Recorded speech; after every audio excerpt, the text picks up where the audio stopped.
The Twins, written by Henry Shamrock Leigh.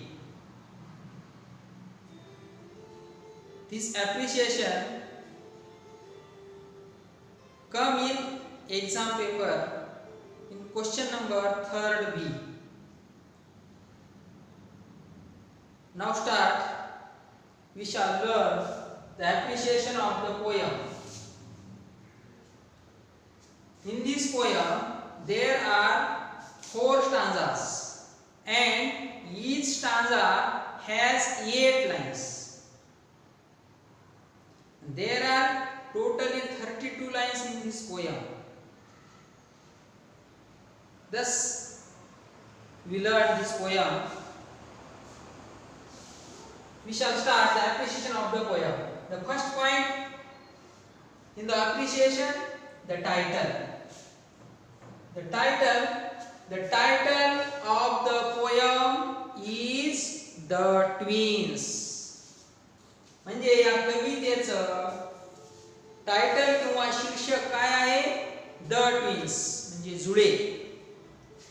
The second point of the appreciation, the poet. The name of the poet is Henry Shamrock Leigh. This poem is written by Henry Shamrock Leigh. The third point of the appreciation, rhyme scheme.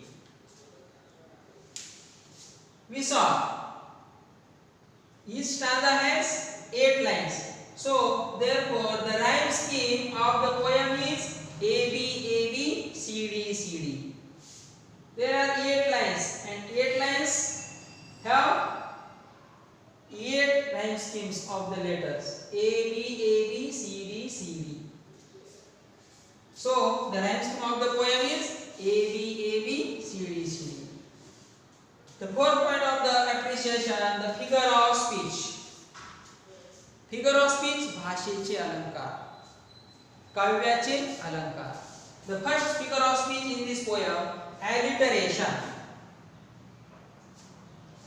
We learned the definition of alliteration in first poem. The example of the alliteration, in, form and feature, face and limb. In this sentence, the sound yap ya sound yap ya letter yap is repeated in 3 times in this line. The form, feature and face.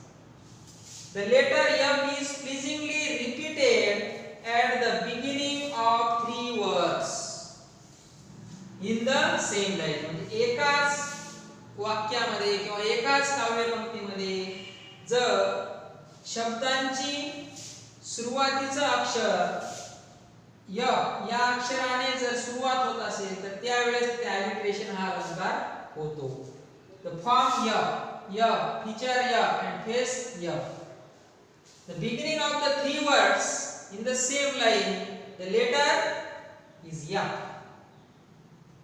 So in this line, the figure of speech is alliteration. The second figure of speech, the name of hyperbole. The hyperbole in line, and when I dead, the neighbors came and buried brother John. The hyperbole means अतिशयोक्ती अलंकार. या काव्य पंक्तीमध्ये अतिशयोक्ती हा अलंकार झालेला आहे. अतिशयोक्ती म्हणजे काय? When a statement overstated or exaggerated for effects, it is called as hyperbole. म्हणजे जेव्हा एखाद्या वाक्यामध्ये जर एखादी विचार किंवा एखादी कल्पना किंवा एखादी घटना ही अतिशयोक्ती पूर्ण सांगितलेली जाते किंवा अतिशयोक्ती म्हणजे एखादी फुगवून ती गोष्ट सांगणे, त्यावेळेस हायपरबोल अलंकार होतो. इथे काय सांगितलेलं आहे फुगवून? When I died, जेव्हा मी मेलो, the neighbors came and buried brother John. शेजारी आले आणि माझ्या भावाला पुरून गेले, दफन करून गेले. म्हणजे काय? The idea of funeral. Funeral means दफन करणे. करणे, दफन exaggerated. Exaggerated means अतिशयोक्ती. Hyperbole and exaggerated is a similar words. The people buried a man who was alive and not a dead person. ही दफनविधीची ही कल्पना जी आहे ती अतिशयोक्ती करून सांगितलेली आहे. म्हणजे लोक आले आणि मॅन हू वाज अलाइव म्हणजे जिवंत माणसाला त्यांनी पुरलं. शक्य आहे का? and not a dead person म्हणजे मेलेल्या माणसाला त्यांनी पुरलंच नाही आणि जे जिवंत आहे त्याच माणसाला त्यांनी पुरलं. म्हणजे in this line the poet does the hyperbole figure of speech. या ठिकाणी अतिशयोक्ती करून कवीने या ठिकाणी आपल्याला सांगितलेलं आहे. म्हणजे अशा पद्धतीने अलिट्रेशन आणि हायपरबोल हे अलंकार या कवितेमध्ये आलेले आहेत किंवा होतात. The fifth point of this appreciation theme या central idea. Theme काय? The theme of the poem is misunderstanding of identity. म्हणजे काय? तर ही जी मुख्य कल्पना आहे, सेंट्रल आयडिया आहे, ती एक ओळखीचा जो गैरसमजूतपणा झालेला आहे, है का नाही? जी ओळख आहे, ओळखीच्या बाबतीमध्ये गैरसमजूत किंवा गैरसमज या ठिकाणी झालेली आहे, ती मेन थीम आहे. कोणता गैरसमज? द ब्रदर्स आर ट्विन्स म्हणजे भाऊ कसे जुळे आहेत. Nobody recognise them clearly by their names म्हणजे त्यांना कोणीच ओळखत नाही. नेमकं जॉन कोणता आहे आणि कवी कोणता आहे हे नाव मात्र त्या लोकांना माहिती नसतात. द पोएट टेल्स दॅट म्हणून कवी सांगतो की he has to tolerate for his brothers friends. Tolerate means तक्रार न करता सहन करणे.